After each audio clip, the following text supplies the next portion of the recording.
Welcome back. You're catching America's Voice now.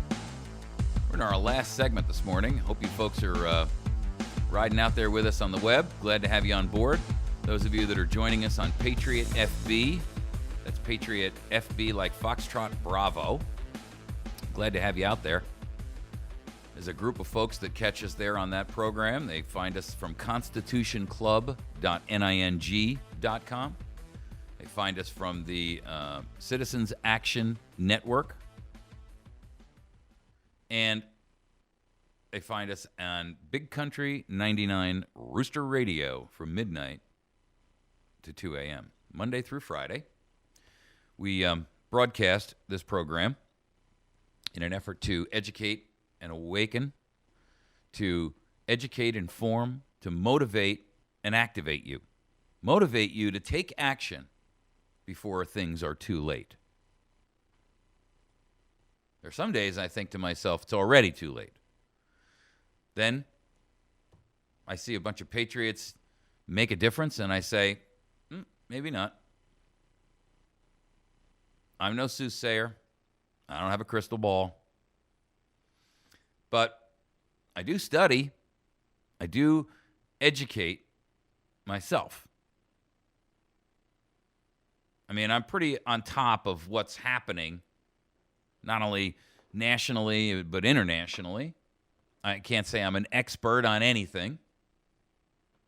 And I'm not, I don't get paid to do this. I'm not some kind of a professional broadcaster. I've not been to broadcasting school. I'm just a guy who, frankly, got sick and tired of waiting around for other people to say something. And I thought, well, gee whiz, I think I have an obligation to,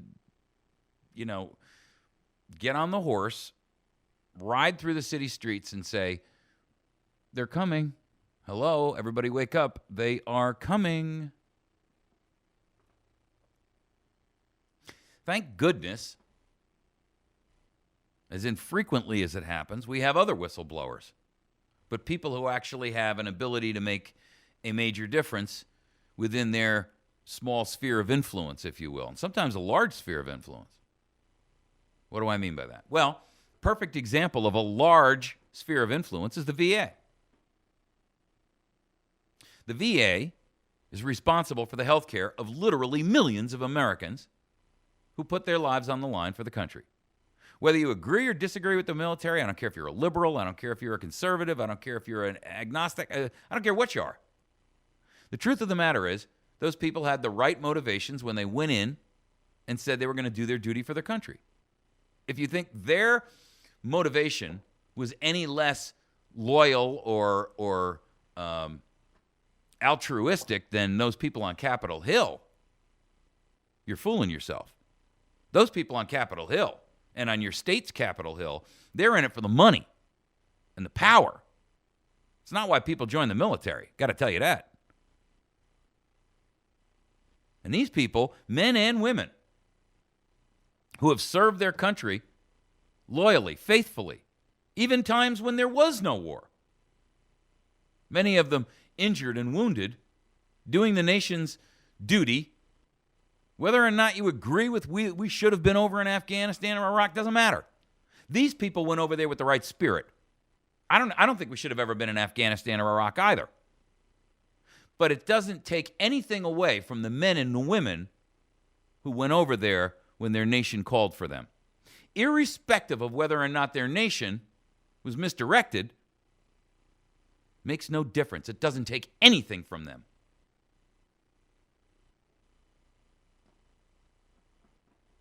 And to see that they are being mistreated, to see that there are, as we know, dozens and dozens of attributable deaths to the malfeasant scum in the VA who were trying to make sure that their ticket got punched, that they got a good report card, and they did so while stepping over the dead bodies of Americans. I don't even care if they're ex-military. If you are so sociopathic, so psychopathic that you're willing to step on the dead bodies of your fellow countrymen, to improve your own personal lot in life, there is no salvation, no salvage for you. And that's what these people are. You're going to sit and tell me that somebody who's in the medical community and understands the implications of failure to treat a specific ailment cannot lead to death, then you're not a doctor. I'm not a doctor, and I can tell you that if a guy calls up and he says, I've got a respiratory problem, and you put him on hold for 13 months, he's likely to have a tumor in his chest. And since you refuse to see him, the tumor grows and grows and grows until suddenly he's dead.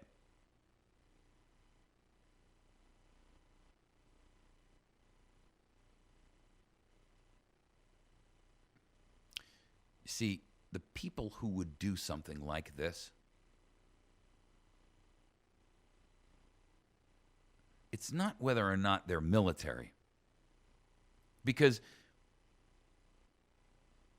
if you are not military and you went to a hospital, if you've never served your country, if you are one of those people that has been a generational looter, you get treated free.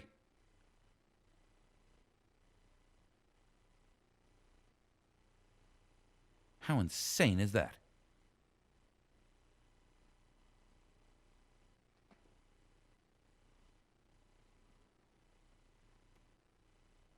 I mean, you got people who've never worked a day in their life. You got illegal aliens coming over the border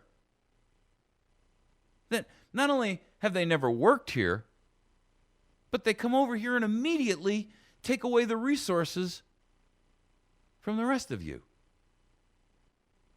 And they get treated better than those men and women who took the risk, paid the price.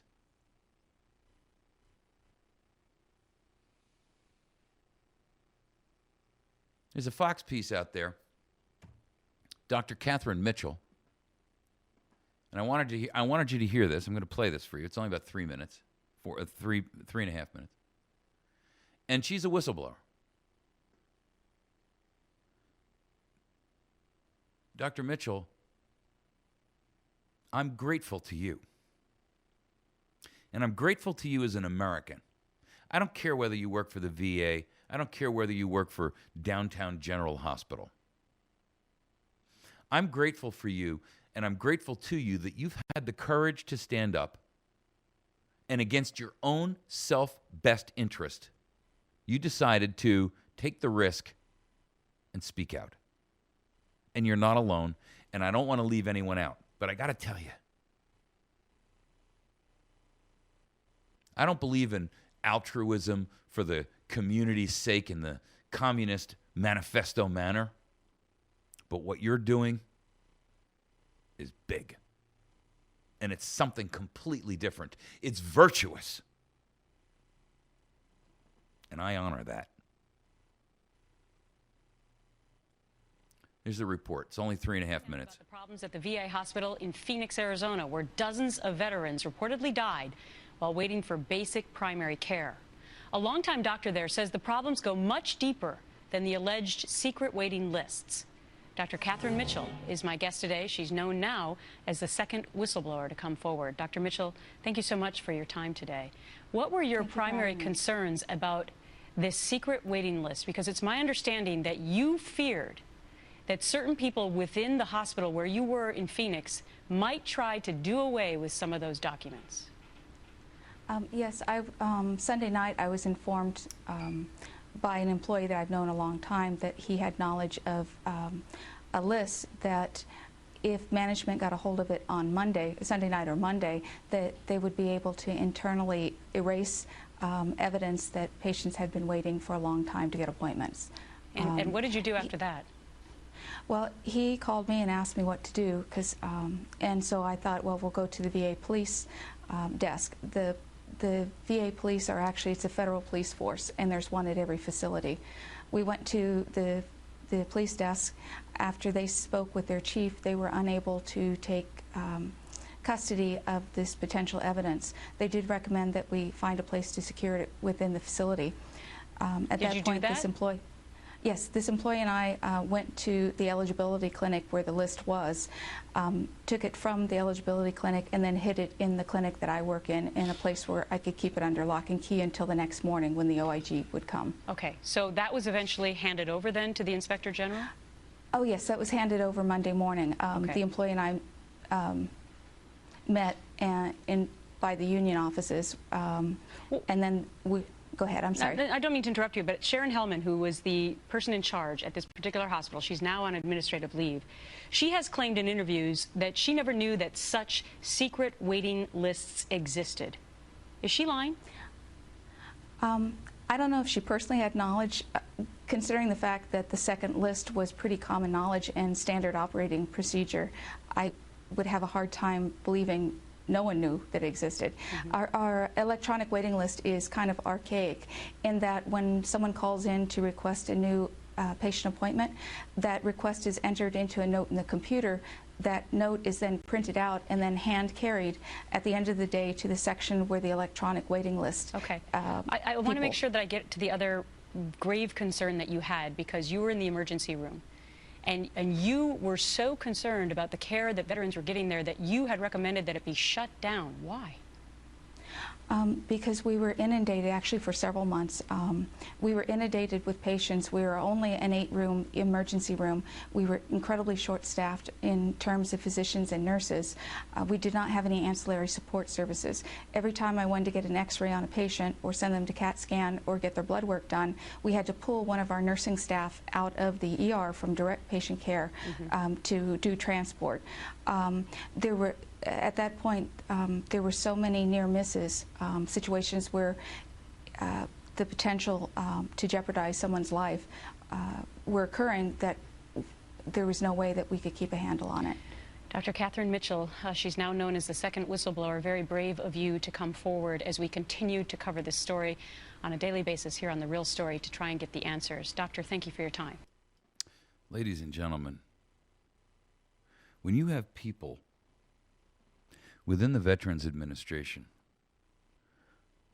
who are actively seeking, after being ordered, to preserve documents and a chain of evidence, and they are actively seeking to destroy that evidence to protect their own reputations and jobs and to avoid their own criminality, I've got to tell you, folks, this goes beyond malfeasance. This is criminal conduct. And it is tantamount to murder. There are roughly 22 million veterans in the United States of America. 22 million. It's about 8% of our global or our national population. And if you count in the total, if you count out children, I mean, what is it, 30%, 35% of our population? And we are actively thwarting investigations in an attempt to cover and protect a couple of people and their jobs?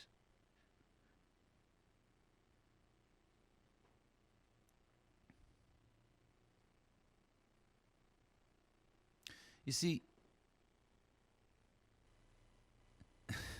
this is mass murder. No different. It's no different. I mean, this isn't mass murder on a Jeffrey Dahmer level. This is mass murder on a terrorist level. Perhaps not with the same political aspiration. That's why I'm calling it mass murder and not a terrorist action. Terrorism requires the motive that you are trying to gain some sort of political edge or advantage. And I don't think this intended that. This is just criminal mass murder. Criminal mass murder. Was it murder in the first degree with plans and malice aforethought? And, well, in a way, yes. Because if you are sitting there and you are altering the systems that provide accountability to cover your tracks, knowing that it's the resulting in death, then that's first degree.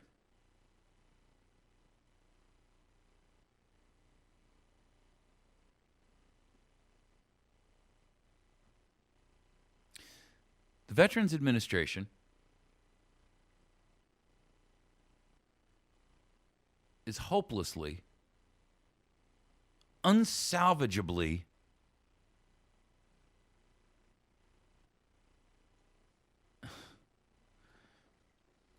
here's my thinking on it. What should happen is that veterans should be given the ability to go to any medical community and facility, and they should be given an insurance card. Veteran insurance card. That's it.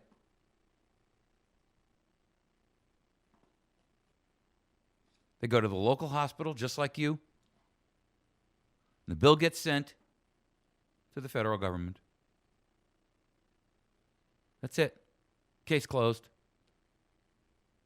Take these massive VA clinics all over the place. I'm not suggesting that you don't need specialty care for certain individuals because of their wounds. Absolutely you do. And some of it requires special knowledge and skills. And so, when you've got amputees and things like that but I got to tell you, folks, I can't understand why the free market can't do a better job than government. I don't believe they can't. Even if it's for that evil motive of profit. I guarantee you, if this nation said, who will step up to the plate to take over the VA clinics and administer and run them like a for-profit system, and you're going to have to live on the amount of money that we would ordinarily pay for Medicare and Medicaid, I guarantee you 10 hands of the largest medical organizations in the country would go up. I'll take that challenge. You know why? Because they understand and they have a motive to accomplish the task. There's no motive for government to do right. As impure as profit is as a motive, it's at least a motive. Government doesn't even have a motive. Altruism, you say? Loyalty, you say? Patriotism, you say? Bunk. Tell me this woman who was in charge of this VA hospital was altruistic, loyal, patriotic. Please. Tell me all the people who cooperated, who knew that it was open knowledge that they had these lists. Tell me they were loyal, patriotic, altruistic. They were selfish, greedy, evil.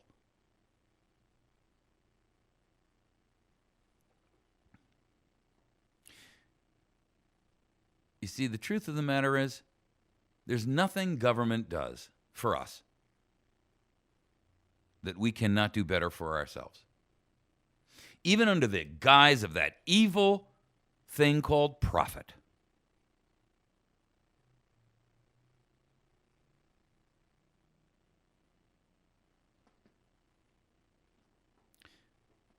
the amount of money that we spend and the budget that the Veterans Administration, and I'm talking about the medical aspects of it now for a moment here. Let's just focus on medical for a minute, because I don't want to get veterans, who say, well, wait a second now, who's going to administer all the other aspects of our benefits? And there are plenty of them, and they're entitled to them. But I am going to talk about the idea that the medical care be taken out of the hands of incompetent bureaucrats. Now, I'm not saying that profiteers will be less incompetent, but I am going to tell you that, one, they won't be shielded the same way that government will, that a for-profit company will, just for their own benefit, do a better job. That maybe it shouldn't be one organization that takes over it all, but maybe it should be 10 organizations, and let them compete. Because competition, that benefits everyone. And here's the simple caveat. If we find that this kind of activity happens again, and it's during the watch of organizations that are not government, we're going to hold the executive, the CEO, and the executive chamber, the chairman of the board, and the executive board, and the executive management personally responsible. And you are going to do time in prison. And if it turns out that it's a large death scenario like this, we're going to seek the death penalty on you. Want to see the VA snap to attention and stand rigid like it's never stood before?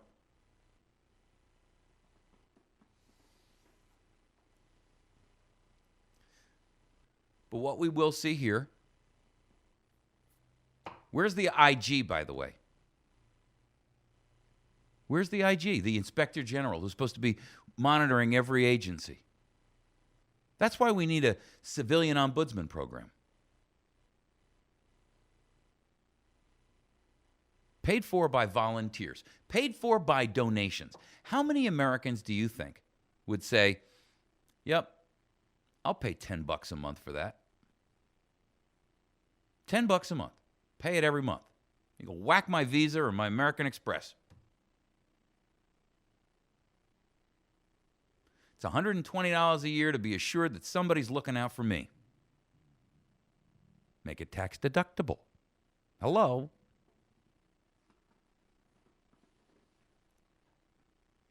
And that ombudsman, he doesn't answer to Congress. He doesn't call Nancy Pelosi or John Boehner.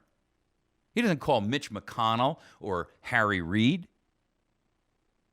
He doesn't pick up the phone and call DHS and say, I've got a report. He goes back to the Ombudsman National website, and he puts the report out there for all of America to see. Now that, ladies and gentlemen, that's transparency. Not the brand that Obama sold to you. Real transparency.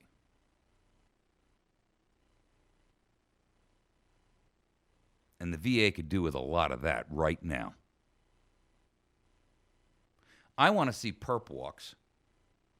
I want to see somebody dragged out in chains before a slavering press on this issue.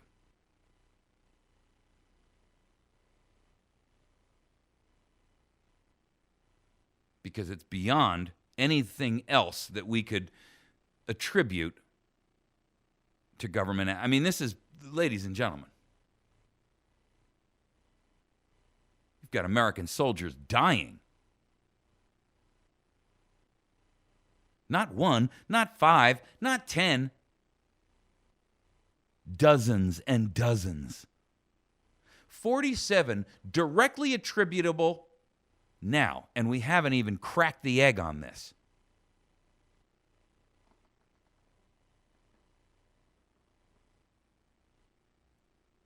You've been listening to America's Voice Now. We're going to wrap our program for the day. Communicate with me at Mike at americasvoicenow.org. That's Mike at americasvoicenow.org. Please make sure that you visit with our sponsors and support those folks. They keep us on the air. Make sure that you see two of our friends at AtlasSurvivalShelters.com, SurvivalByPreparedness.com, BatteryStation.com, and our friends at Pizza Hut. PizzaHut.com, or visit the location in West Plains. Have a great day. God bless.